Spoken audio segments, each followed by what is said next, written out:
Every year, students tell me they don't have time to memorize a ton of vocab for the word choice MCQs on the AP Lang exam.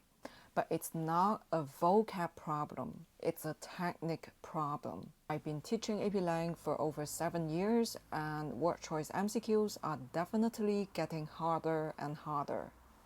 But here's the thing, the core techniques remain unchanged.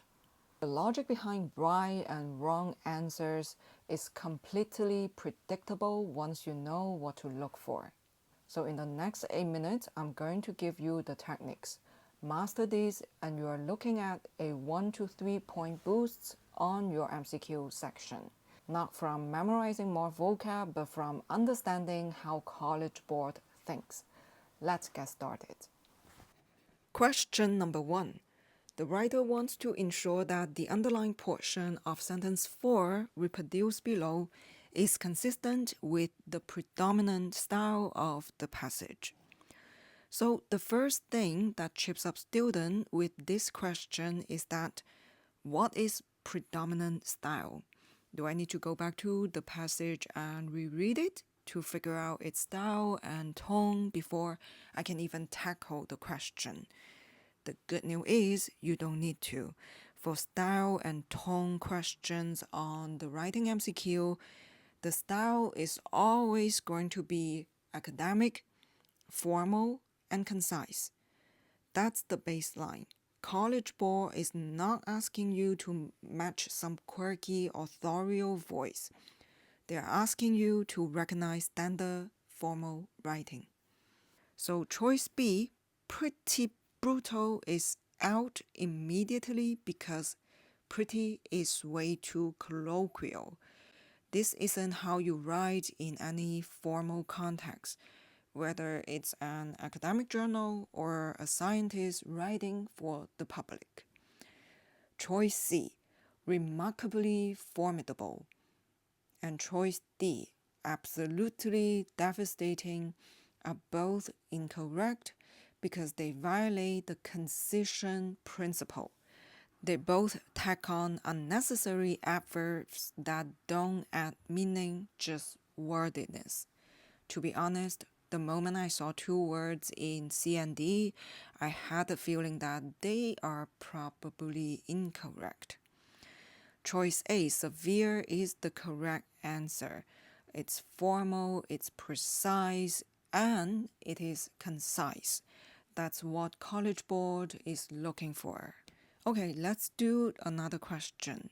See if you can tackle this one on your own. I'll give you 10 seconds in real time.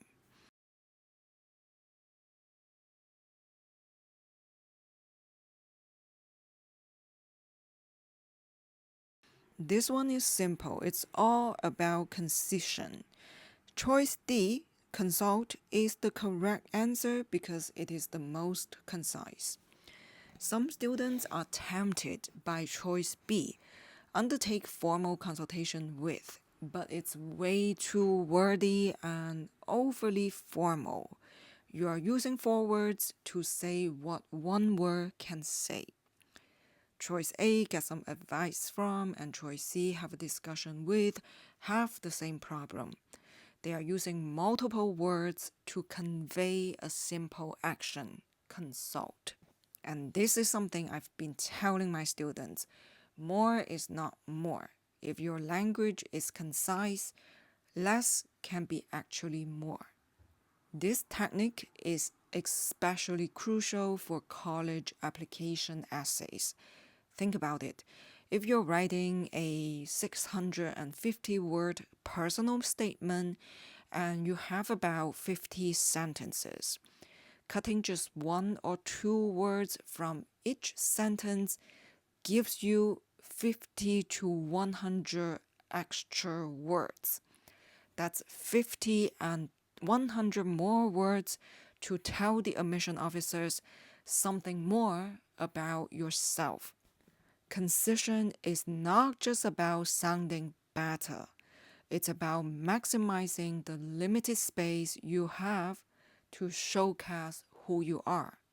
Great, let's practice some trickier questions. Question number 3, the writer wants the tone of sentence 9 reproduced below to convey the internal conflict experienced by participants in the study. I'll give you 10 seconds in real time.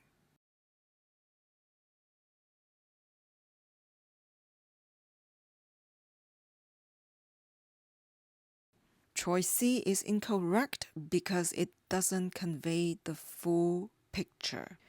The original has both hesitation as they were unsure whether to do so and refusal did not deactivate the device.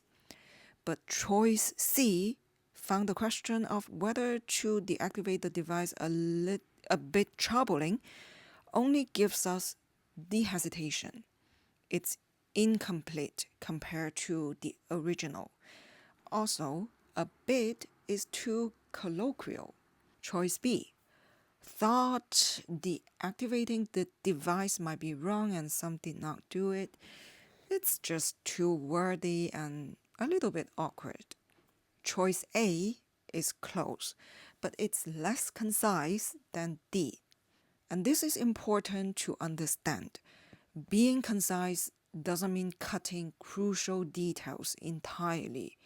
It means conveying the same amount of information, saying the same things with as few words as possible. Choice D does exactly that.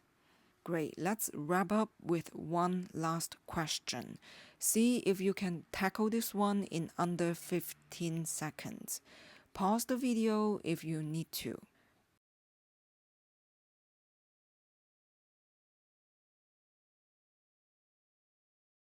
Choice A, chill and vibe, and totally wrecking are too slangy for formal writing. Choice B brings up a pop culture reference to create a humorous tone. But we are dealing with a serious issue here. Humor doesn't match the severity of the issue. Plus, it's wordy and unfocused. It takes forever to say what could be said in a few words. Now, let's talk about source C. It is undeniably the case that actions of a significant nature must be taken by us to address the cognitive costs imposed by humanity by climate change. This is the chap answer that sounds smart because it's formal and uses a little bit of fancy phrasing. But here's the problem: the passive voice. Actions of a significant nature must be taken by us. That's too wordy. Compare that to the active voice in choice D. We must act. Choice C uses 12 words where D uses 3. Passive voice is not just about grammar, it's about efficiency. When you flip a sentence into passive voice, you are adding unnecessary words and weakening the impact. And choice D is the correct answer because it is concise, it is direct, and it has a determined tone that matches the urgency of the argument. Alright, that's it for the word choice MCQs. If you found this helpful, don't forget to check out my other MCQ videos. And here's something important as the test day gets closer. If you're short on time, focus on your MCQ score. With MCQs, you can learn the techniques like we did today and start scoring higher immediately. With essays, the gains are slower because each one takes time to write and revise. And if you're struggling with essays and want personalized feedback, I offer essay review services. Details in the description. Thanks for watching. See you next class.